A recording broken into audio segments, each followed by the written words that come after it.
अस्सलाम वालेकुम दोस्तों। आज का मौजू काफ़ी दिलचस्प और फ़िक्र अंगेज़ है, क्योंकि आज हम बात करने जा रहे हैं कि क्या हर दाढ़ी वाला शख्स मौलाना ज़रूर होता है। क्योंकि आजकल हम इसी मसले में काफ़ी उलझे हुए हैं। तो इसका जवाब जानने के लिए वीडियो को मुकम्मल देखिए, ताकि आपको बात की गहराई समझ आ सके। तो शुरू करते हैं अपना मौजू और बात करते हैं कि दाढ़ी चूँकि हजूर सल्लल्लाहु अलैहि वसल्लम की सुन्नत मुबारका है, लिहाजा तमाम सहाबा कराम भी दाढ़ी रखते थे। इसलिए जब कुफार ने अपने बंदे हजूर की सफ़ों में शामिल किए, तो उन मुनाफिकीन ने अपना हुलिया बिल्कुल वैसा ही बनाया जो कि सहाबा कराम और हजूर पाक का था। और वैसे ये ज़रूरी भी था, क्योंकि अगर वो ऐसा ना करते तो वो पहचाने जाते। और फिर तारीख़ ने देखा कि उनकी उस हुली की वजह से सहाबा कराम भी उनको उस वक्त तक नहीं पहचान सकते थे, जब तक हजूर पाक उनके बारे में सहाबा कराम को आगाह ना फरमा देते। और अब ज़रा न्यूट्रल होकर गौर करें तो एक आम मुसलमान भी ये बात बआसानी समझ सकता है कि सहाबा कराम जैसे अजीमुल मर्तबा लोग भी उनके ज़ाहरी हुलिये की वजह से उनको कुछ और समझते थे, हालांकि दरअसल वो कुछ और होते थे। फिर जब हजूर सल्लल्लाहु अलैहि वसल्लम विसाल फरमा गए, तो उसके बाद जो मुनाफिकीन मुसलमानों की सफ़ों में शामिल हुए, उनमें से कुछ को तो सहाबा कराम ने उनकी हरकत से पहचान लिया, लेकिन कई मुनाफिकीन ऐसे भी थे जो कि अपने मकासद में कामयाब हो गए और मुसलमानों को मुसलमानों से लड़वा दिया। फिर उसके बाद ताबीन और तबा ताबीन के अदवार में भी कई मुनाफिकीन पहचान में आए बगैर अपनी साजिशों में कामयाब रहे, और इस तरह ये सिलसिला आज भी जारी है। अब सवाल ये पैदा होता है कि आखिर ऐसी क्या चीज़ थी जिसकी वजह से उनको पहचानना मुश्किल था।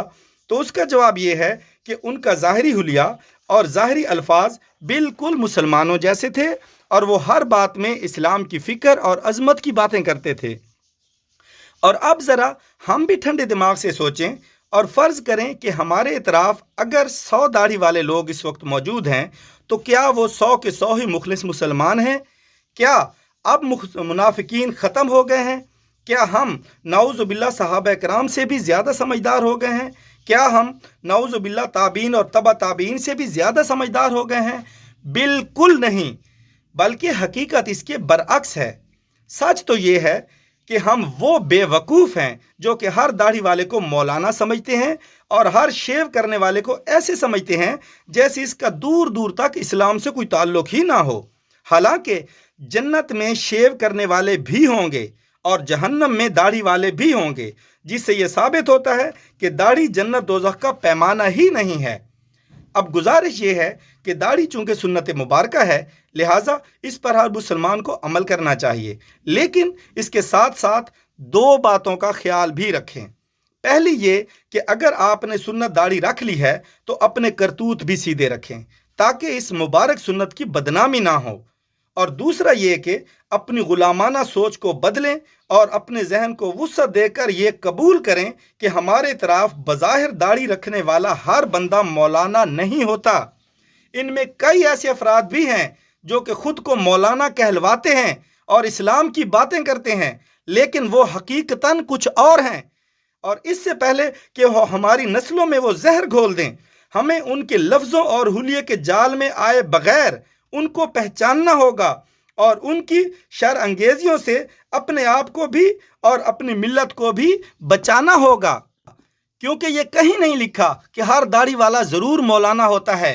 हर दाढ़ी वाला मौलाना होना ज़रूरी नहीं है। दाढ़ी रखने वाले गद्दार भी होते हैं, क्योंकि मुसलमान कभी भी दाढ़ी रखकर गद्दारी नहीं करते, ना ही मुनाफिकतें करते हैं।